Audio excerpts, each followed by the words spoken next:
Yo, what's going on, guys? Bot Mentality here with a Bitcoin chart analysis for you, and today is November 14th of 2018. Wow, guys, have we finally seen that breakdown or what? So today has been pretty crazy in both the traditional market and the cryptocurrency market.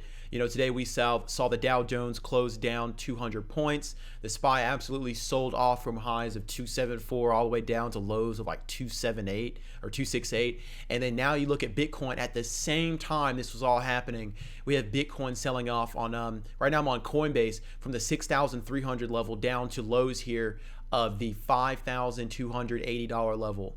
So that breakdown finally occurred on the daily chart. We finally broke away from that low volume chop we've been seeing and finally saw this breakdown on volatility. So I want to kind of jump into that today and kind of share my thoughts there, okay?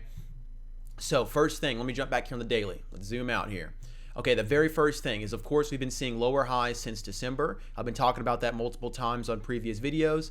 No biggie there as far as anything new. Let me draw the 6,000 level mark here just as a reference. That's right there at about 6,000. Let's zoom in here to more recent news. We had a pullback here. We had this parabolic when Tether. If you remember when there was the whole Tether FUD and everybody was moving from Tether into Bitcoin because they thought it was decoupling from USD, from that 1-to-1 ratio. So people were buying into Bitcoin, which caused this spike. Of course, this wasn't bullish. This was not any sort of technical is no sort of technical breakout over the previous high. This was just a wick real quick as market orders were going in. As you can see, we got sold off. We're back in the low volume chop. I've definitely been telling everyone in my chat room and who subscribed to my newsletter that this is not something that's playable. You need to wait for either a breakup on the daily chart where we do have a significant break of at least one or two previous pivot highs, one here at 8,000 and one here at 7,400, or wait for a breakdown and play that.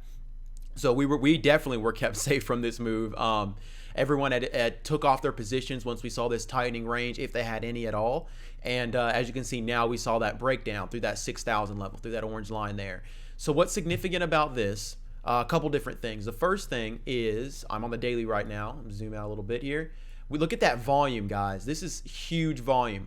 We haven't seen volume this high in months, okay, since before June. Besides this, as far as this much bearish volume, this amount of bullish volume, the only reason we saw that amount on Bitfinex was because of the Tether FUD, right? The whole scare about the decoupling from the 1-to-1 ratio. So this wasn't even organic volume. We haven't seen this high of bullish volume since what? Since back here, since March, okay? So in months. So we finally saw a bearish volume on this breakdown. We ripped through the 6,200. We ripped through these two pivot lows here. We ripped through 5,800. And on Bitfinex, we hit a low of $5,678, which of course is higher than Coinbase. But as far as before I jump into the support levels, to be looking for and kind of how to take this, the reason this occurred, that a lot of what I'm hearing is there's a lot of feuding going on between the Bitcoin Cash hard fork that's going on. And I will say that definitely sounds like a catalyst as to why this move happened. But remember, this has been setting up for a long time. As far as we've seen consistent lower highs, we've seen demand constantly coming in. And just creating lower highs here, right? We've been seeing lower highs. I'm trying to paste more of these arrows. And lower highs all the way through here, right? And so when that happens, the ask has been moving down, the sellers have been moving down, and the bid has been staying in the same spot. You can see that orange line there. We've been in relatively the same spot. We've been buying at the same spot since like February. And so as the supply has been moving down, the bid's been staying the same. This was the most likely scenario. And I will say, so far, this move isn't big. Definitely when you look at it on, say, the weekly chart, this doesn't seem like that big of a deal. This break, we would need to see more extension as far as to get a good dip buy. But if we do reclaim here, I do think that would be a sign of strength. I'm not making any leaps on this move. Not when we have that, we have the reason kind of behind why this is happening, and we haven't seen too much extension. Look at the bearish volume here on the weekly compared to the previous dumps we've had. So I'm leaning on the side of we're underextended here. We have more room to go, and that's what I'd wait patient for. But what's one thing that's important to know here, and I'm going to hop over to Coinbase, is if you remember back in November 2017, Mike Novogratz bought around $20 million worth of Bitcoin, and he single-handedly supported this dump towards 5,500, right? And he's what helped lead us into that bull run. Well, as you can see today, we actually broke below his average. So the question is, has he sold yet, or is he going to sell? what's going on. So that's something to keep in mind as well. But we know that he's very nervous right now if he does still have that $20 million worth of Bitcoin, and he would be underwater. He's been a huge pusher for cryptocurrency for a long time. But that's something to keep in mind. If we get below this 5,500, and start staying below it, do we see acceleration? Do we see heavier volume come in? Keep that in mind. Look at that day. Look at the volume we saw on this day, and he soaked that. He soaked that volume, and then compare that to how much volume we've seen so far today. So I think we do have more room to run, for sure. I'm not calling a bottom here at all. But let me jump into what support can we look for moving forward here on Bitcoin. And so, all right, guys, the main thing to look at here is the main pivot high, I would say, or the main previous pivot high, of course, is going to be right here at 5,000. You have 5,000, you have the whole $1.5 mark, the pivot high back here from September. That's going to be the most likely spot as far as where I would look for support. It would be 5,000 even. As you can see, we've wicked a little bit above that. You could start, I know people are going to set orders at 5,001, 52, 53, 54, 55, because just to try and get in early and make sense. But just remember this, if we do pull back and we touch 5,000, once we break 5,000, guys, there's no significant support until we're all the way back on 3,000. I'll draw that 3,000 right here, and I'll make that the blue line. So until we hit that blue line, if we break below this orange line, guys, we don't have any significant support until 3,000. Do I think we're going to go to 3,000? I personally don't. I think it's likely to find support before then. However, 5,000 would be a focus. Maybe if you want to reference the $4,500 to $5,000 area, I get that. If in case we wick below it, if we do get that overextended to the downside, or I should say that extended to the downside, not overextended, because this move is definitely warranted given the supply that's been building up and the demand that's been staying in the same spot. But my first target there would be looking on 5,000. For any intraday scalping, I'm not currently scalping this. I am trading the traditional markets right now. I'd want to see a sub 5K if I were to ship some money back over here and start building into a position here and scalping this. If you look on the 1 minute, or I'll say the 5 minute, there has been plenty of opportunity for the scalp trades. You see down here, we pulled back to 5,300 on Coinbase, and then it saw a pop up here to 5,600. That was definitely a great opportunity there. You see the bullish divergence here on the RSI. I'll point that out here on the bottom of the chart. That bullish divergence right there, where we saw lower lows in the price action and higher lows.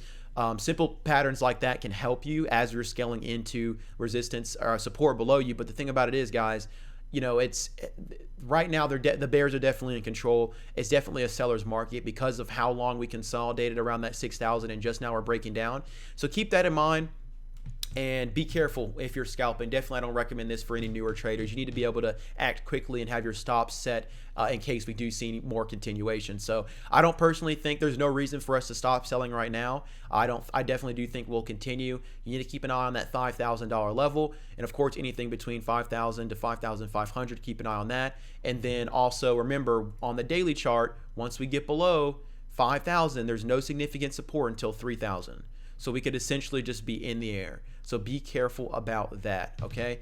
I'll go ahead and run through Bitcoin and Ethereum just real quick for you guys. Let me pull up Ethereum here on Coinbase. So on Ethereum, the main support we have here, of course, is going to be, let's just say $150, right about here, right under that orange line. That's the most significant support. Outside of that, guys, we're in the air until, $100, until $50. So I'll be very careful, guys, playing with Ethereum, anything under 150 if we're not seeing Bitcoin strength. And Ethereum has been so bearish. When Bitcoin moves up, Ethereum barely moves up. But when Bitcoin goes down, Ethereum dumps. So be very careful playing Ethereum. That's not what I'm actually focused on. Bitcoin Cash, definitely be careful playing Bitcoin Cash after what we've had going on here. Just look at this. Look at the move. You can't even see it because it's in the volume candle. Let me move this up here. Yeah, we saw a pullback here towards 400, guys. 400 just today. We went from 500 on Bitcoin Cash to $400. Be very careful trading Bitcoin Cash with this hard fork going on. I wouldn't even touch it, to be honest with you, unless you're an experienced short-term trader. He's looking for bounces, but look how heavy we've been, guys. We've been really heavy. So be careful on that. Regarding EOS. EOS is one I've always loved keeping an eye on. We touched lows of $4.50 here on the 1 hour. Actually, let me jump back to the daily.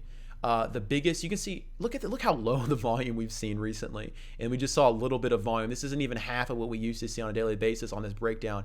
The main low on ethereum, or excuse me, on EOS you need to be watching is 450. Outside of that, we don't have any chart history here on Binance. So $4.50. Honestly, I would equate if Bitcoin moves to 5,000, I wouldn't want to pick up EOS anything over $4. So make sure you're remaining cautious if you're playing alternate coins. Definitely be careful with that, and make sure you always have stops in place. I'm gonna check the Bitfinex long and short charts for you guys real quick before I get out of here. So analysis on this, on the hourly, we've been seeing lower highs on the hourly up until recently, up until we started seeing this huge dump. A lot of volume, a lot of wicking here on the hourly, but we have seen an increase in open long positions on Bitfinex as people have been buying that dip. Wow, that's bullish, right? People have been buying the dip. Keep in mind, in relevance to how far we've only come back to the open interest levels from October.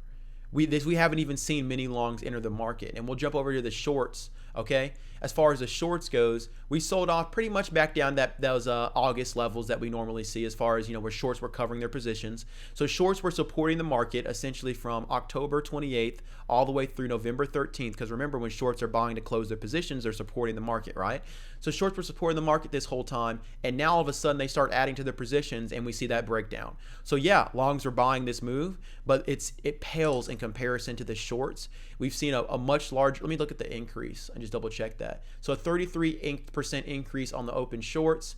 Compare that to a 12% increase in the open longs. So there you go. So it pales in comparison. It's a third of essentially what the shorts have spurred together, or have been able to gather, and they're still moving up towards sort of this level that I drew here, which was the previous pivot low. So shorts have a lot of room to increase to get back to the highs. Longs aren't significantly strong enough in order to fight off this amount of shorts. If we continued increasing at the same speed, the price would continue going down, even if the longs were still buying. So keep that in mind. The shorts are the bears are definitely in control. Just be careful out there, guys. Those are my thoughts on Bitcoin for right now. If you guys have any questions, leave a comment below. Hit me up on Twitter. Shoot me an email. I'd love to help you guys out. Always control your risk, guys. I recommend, keep your capital safe. That's the one thing you worked hard for and you earned.